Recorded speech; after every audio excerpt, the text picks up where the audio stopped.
Good morning students. आज हम BSc part third की पेपर फर्स्ट यानी इनऑर्गेनिक केमिस्ट्री की यूनिट 1 HSAB थ्योरी के बारे में डिस्कस करेंगे। ये हमारा फर्स्ट टॉपिक है बीएससी थर्ड ईयर का। We know that the affinity of metal ions have for ligands is controlled by size, charge and electron negativity। Second year के अंदर आपने पढ़ा हुआ है मेटल लीगेंड कॉम्प्लेक्सेस, जिन्हें हम मेटल कॉम्प्लेक्सेस भी बोलते हैं, कोऑर्डिनेशन कंपाउंड्स भी बोलते हैं। तो इनके अंदर क्या होता है, मेटल जो होता है वो कैसा बिहेव करता है, एसिड की तरह बिहेव करता है, और जो लीगेंड्स होते हैं वो बिहेव करते हैं एज अ बेस। तो इसमें आपने देखा होगा अलग अलग जो कॉम्प्लेक्सेस होते हैं उनमें अलग अलग मेटल आयंस जो होते हैं उनकी एफिनिटी लीगेंड्स के टूवर्ड्स अलग अलग टाइप की होती है। तो मेटल आयन की लीगेंड्स से जो एफिनिटी है, इनकी जो उसकी बंधुता है, उसकी स्टेबिलिटी है, वो किसके ऊपर डिपेंड करेगी? मेटल्स के साइज़ के ऊपर, उसके चार्ज के ऊपर और इलेक्ट्रॉन नेगेटिविटी के ऊपर। This can be refined further by noting that for some metal ions their chemistry is dominated by size and charge, while for others it is dominated by their electron negativity। इसमें बाद में क्या बताया गया है आपको कि हम इसे ऐसे भी बोल सकते हैं जैसे कि कुछ मेटल आयंस जो होते हैं उनकी केमिस्ट्री किससे डिसाइड होती है? साइज़ और उनके चार्ज से। और कुछ की जो होती है वो किससे डोमिनेट होती है? इलेक्ट्रॉन नेगेटिविटी से। Based on the preferential bonding, metal ions as well as ligands have been categorized into two classes by Orland, Chat and Davies in 1958। Metal ions की लीगेंड्स के अलग अलग लीगेंड्स से जो बॉन्डिंग होती है वो अलग अलग टाइप से होती है कि कुछ मेटल आयंस जो होते हैं वो तो किसी लीगेंड के साथ जितनी अच्छी तरह से प्रेफरेंशियल बॉन्डिंग कर रहे हैं उतनी किसी अन्य लीगेंड्स के साथ नहीं करते हैं। और जबकि देखा गया है कि सेम ग्रुप के अंदर कोई सेकेंड मेटल होती है वो उसी लीगेंड से अच्छी तरह से बॉन्डिंग करती है। तो इसके लिए फिर ऑर्लैंड, चैट और डेविस ने 1958 में इन मेटल्स को उनके लीगेंड्स के साथ जो बॉन्डिंग होती है उसके आधार पर, उसके बेस पे उन्होंने मेटल आयंस को टू क्लासेस में डिवाइड कर दिया, class A and class B. अब हम आगे नेक्स्ट स्लाइड में देखते हैं कि क्लास ए और क्लास बी में जो क्लासीफाइड किया गया है मेटल आयंस को वो किस तरह से किया गया है।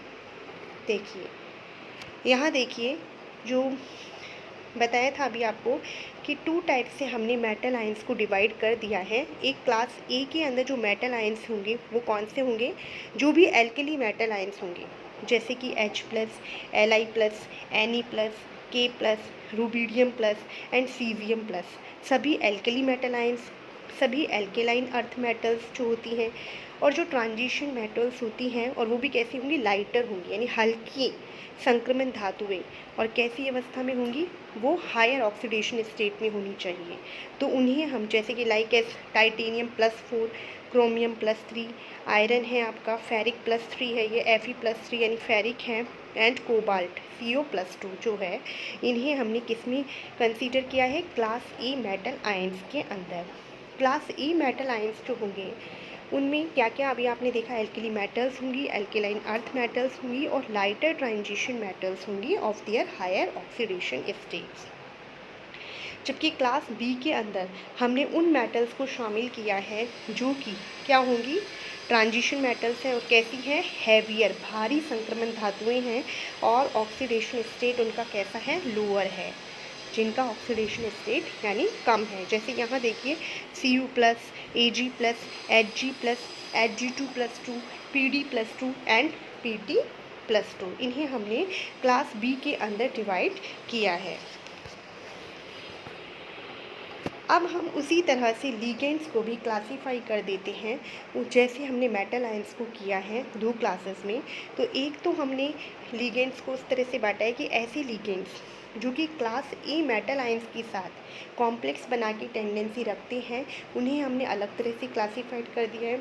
और एक ऐसे लीगेंड्स को हमने क्लासीफाई किया है जो कि क्लास बी मेटल आयंस के साथ कॉम्प्लेक्स बनाने की टेंडेंसी रखती है।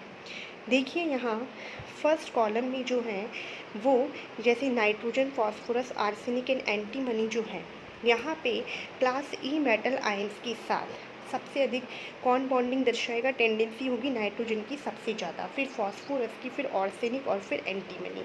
आप इसे इस तरह से देख सकते हैं कि हमने जो क्लास ई मेटल आयंस लिए हैं वो कैसे होंगे, इनका साइज़ छोटा है। क्लास ई मेटल आयंस कैसी हैं, जिनका कि साइज़ छोटा है और जिनके ऊपर चार्ज क्या है, ज़्यादा है, चार्ज अधिक है और उनकी पोलराइज पावर जो है वो बहुत ही कम है। उन्हें हमने क्लास ई मेटल आयंस के अंदर इंक्लूड किया है।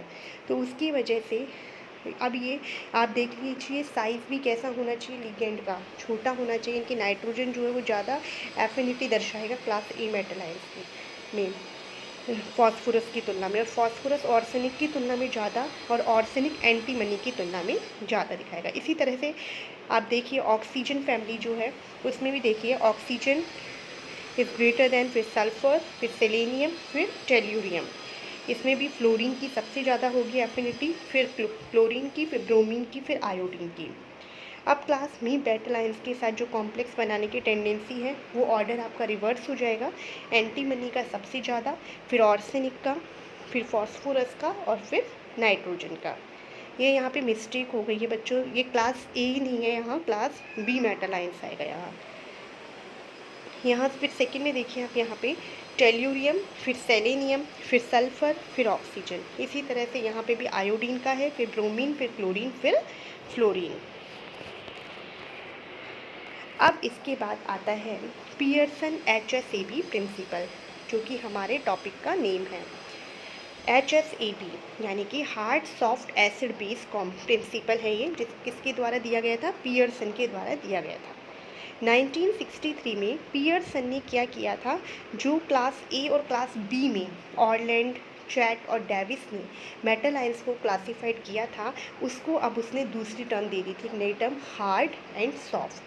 क्लास ए मेटल आयंस को उसने हार्ड कहा, क्लास बी मेटल आयंस को उसने सॉफ्ट कहा। Pearson introduced the hard soft acid base principle, HSAB principle. इसके अकॉर्डिंग क्या बताया उसने कि जो हार्ड एसिड होंगे वो हमेशा हार्ड बेस के साथ बॉन्डिंग दर्शाएंगे और उन सॉफ्ट एसिड जो होगा वो सॉफ्ट बेस के साथ बॉन्डिंग की टेंडेंसी दर्शाएंगे। Hard acid prefer to coordinate the hard bases and soft acids to soft bases. यहाँ देखिए HSAB कॉन्सेप्ट कैसे बताया है। सपोज आप देखिए कॉम्प्लेक्स बना हुआ है AB और जो कि एक स्टेबल कॉम्प्लेक्स है। ये स्टेबल कॉम्प्लेक्स तभी होगा जब आपका यहाँ हमने ए को एसिड लिया है और बी को हमने बेस लिया है, तो अगर या तो क्या हो, दोनों ही यानी दोनों ही एसिड और बेस दोनों ही हार्ड हो या फिर दोनों ही कैसे हो, सॉफ्ट हो। यहाँ आपको दिखाया गया है ए हार्ड एसिड है, बी जो है देखो इसके पास लॉन पेयर है और लॉन पेयर कंटेनिंग स्पीसीज़ क्या कहलाती है, लुईस बेस कहलाती है। तो ये हमने बेस लिखा है और इसको हमने hard base, suppose it is hard base है, तो फिर ये जो हार्ड एसिड के साथ कॉम्प्लेक्स फॉर्मेशन करेगा वो कैसा होगा, स्टेबल कॉम्प्लेक्स होगा। यहाँ देखिए hard acid plus hard base जो होंगे वो कॉम्प्लेक्स बनाएंगे स्टेबल। सॉफ्ट एसिड का सॉफ्ट बेस के साथ जो बनेगा वो भी स्टेबल कॉम्प्लेक्स होगा। हार्ड एसिड का सॉफ्ट बेस के साथ जो बनेगा वो लेस स्टेबल कॉम्प्लेक्स होगा और सॉफ्ट एसिड का हार्ड बेस के साथ जो बनेगा वो भी लेस स्टेबल कॉम्प्लेक्स होगा। अब यहाँ हम देखते हैं की कैरेक्टरिस्टिक्स, यानी कि हार्ड एसिड जो होंगे उनके क्या कैरेक्टर्स हैं और हार्ड बेसिस जो होंगे उनके क्या कैरेक्टर्स होंगे। देखिए हार्ड एसिड्स के कैरेक्टर हैं कि उनकी लो पॉलराइजेबिलिटी होगी, यानी कि ध्रुवन होने की क्षमता जो होती है उनकी वो कैसी होती है, कम होगी। हाई पॉजिटिव चार्ज होगा उनके ऊपर, स्मॉल साइज़ होगा। अगर पॉजिटिव चार्ज हाई है, कोई भी पॉजिटिव चार्ज स्पीसीज़ जो कि हाई चार्ज वाली होती है तो उसका साइज़ क्या हो जाता है, कम हो जाता है, क्योंकि उसमें से उतनी ही संख्या में इलेक्ट्रॉन्स निकल जाते हैं। स्मॉल साइज़ होंगी और नॉट इजीली ऑक्सीडाइज्ड, और इजीली क्या नहीं हो, वो ऑक्सीडाइज्ड नहीं हो। ऑक्सीडाइज्ड क्यों नहीं होंगी, क्योंकि जिसके पास पहले से ही हायर चार्ज है, ठीक है, पॉजिटिव चार्ज है, तो वो इलेक्ट्रॉन नहीं निकालेगा। ऑक्सीडेशन होने के अगर वो ऑक्सीडाइज हो जाता तब तो क्या हो जाता है, उसके ऊपर और भी ज़्यादा हायर चार्ज आएगा, तो उसकी टेंडेंसी जो होती है हाई पॉजिटिव चार्ज कंटेनिंग जो मेटल आयन होती है उसकी टेंडेंसी रिड्यूस होने की होती है, ना कि ऑक्सीडाइज होने की। ऐसे ही हार्ड बेसिस जो है उनकी भी यही है कैरेक्टर्स। लो पॉलराइजेबिलिटी हो, स्प्रेड डोनर ऑर्बिटल होना चाहिए, हाई इलेक्ट्रॉन नेगेटिविटी होनी चाहिए, इलेक्ट्रॉन नेगेटिविटी उसकी हाई होनी चाहिए। जैसे अभी आपको बताया था टेंडेंसी नाइट्रोजन फैमिली में नाइट्रोजन की सबसे ज़्यादा थी क्लासी मेटल्स की टुवर्ड्स, फिर फॉस्फोरस की, फिर ऑर्सेनिक की और फिर एंटीमनी की। ऐसे ही फ्लोरीन की सबसे ज़्यादा, फिर क्लोरीन की, फिर ब्रोमीन की, फिर आयोडीन की। तो इलेक्ट्रॉन नेगेटिविटी किसकी ज़्यादा है? फ्लोरीन की। वैसे ही उसमें नाइट्रोजन की और फिर ऑक्सीजन की।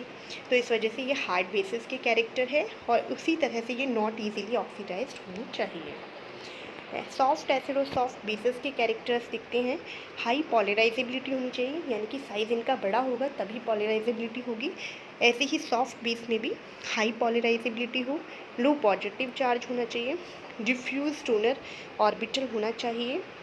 सॉफ्ट बेस के अंदर लार्ज साइज होना चाहिए सॉफ्ट एसिड का, इजीली ऑक्सीडाइज्ड हो जाए। इसी तरह से ये भी लो इलेक्ट्रॉन नेगेटिविटी होनी चाहिए सॉफ्ट बेस की, और वो भी इजीली ऑक्सीडाइज्ड हो जाना चाहिए।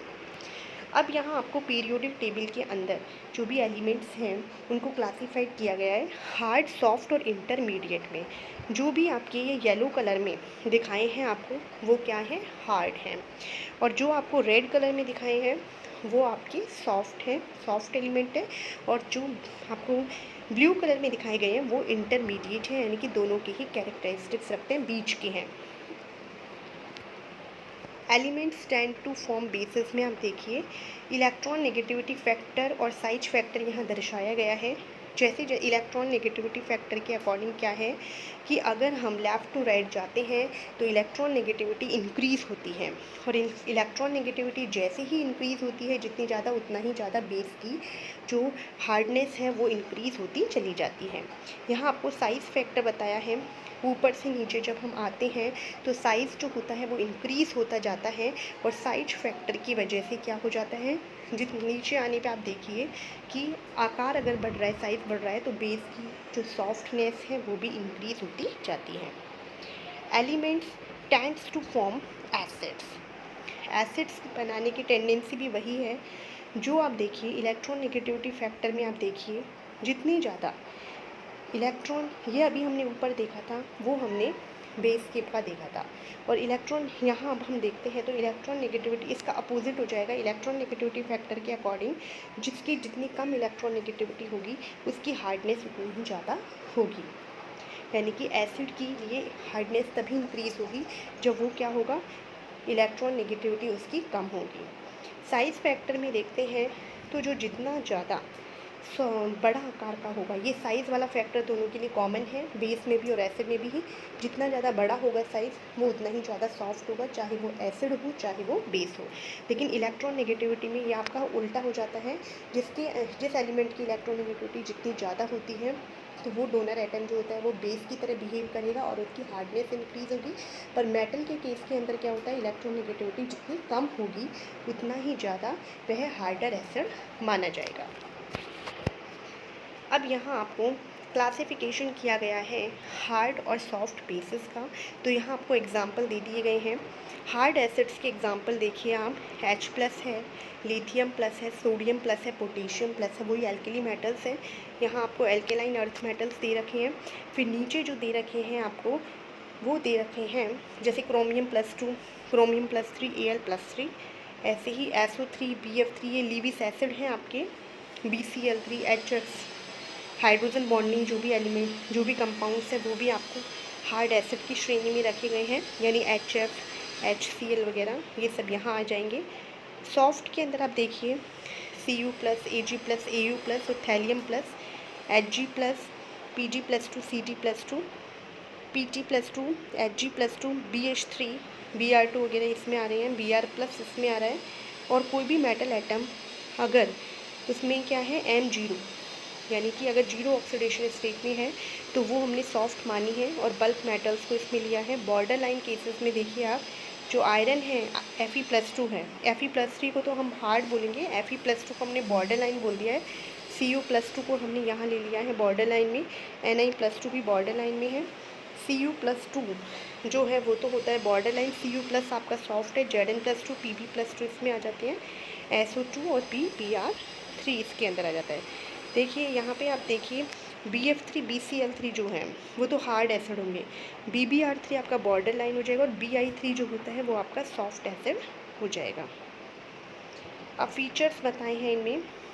हार्ड में क्या होता है, acceptor atoms are marked by small size होना चाहिए, वही जो हमने पहले पढ़े थे वही चीज़ें इसमें। हाई पॉजिटिव ऑक्सीडेशन स्टेट होनी चाहिए, absence of any outer electrons which are easily excited to higher states हों, यानी कि यहाँ पे आउटर इलेक्ट्रॉन्स की एब्सेंस होनी चाहिए। आउटर इलेक्ट्रॉन की एब्सेंस तभी होगी जब उसके ऊपर चार्ज क्या होगा, ज़्यादा होगा, तब उसके अंदर क्या होंगे, आउटर इलेक्ट्रॉन्स ही नहीं होंगे। क्योंकि अगर आउटर इलेक्ट्रॉन्स होंगे तो वो ईजिली ऑक्सीडाइज्ड हो जाएंगे, यानी कि इलेक्ट्रॉन्स निकल जाएंगे एनर्जी देने से और फिर वो किस में आ जाएगा, इसके हाई ऑक्सीडेशन स्टेट में आ जाएगा।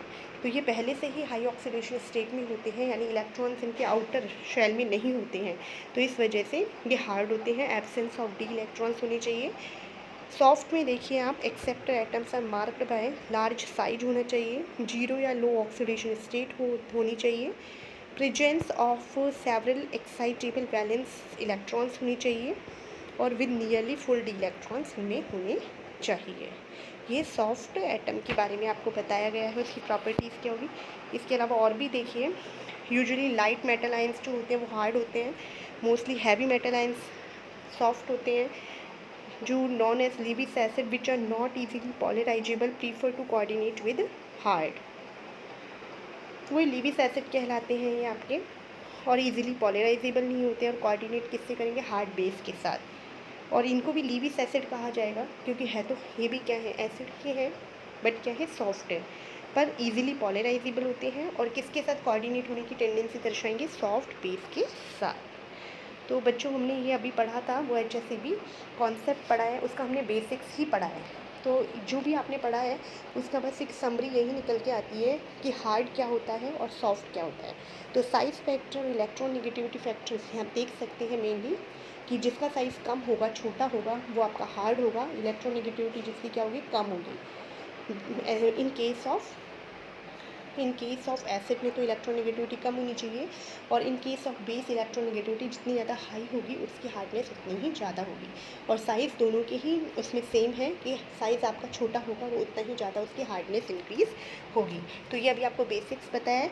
नेक्स्ट जो आगे इसके टॉपिक्स हैं वो हम नेक्स्ट लेक्चर में पढ़ेंगे। तो आई होप आपको ये लेक्चर समझ में आया होगा, मेरा वीडियो लेक्चर। Thank you.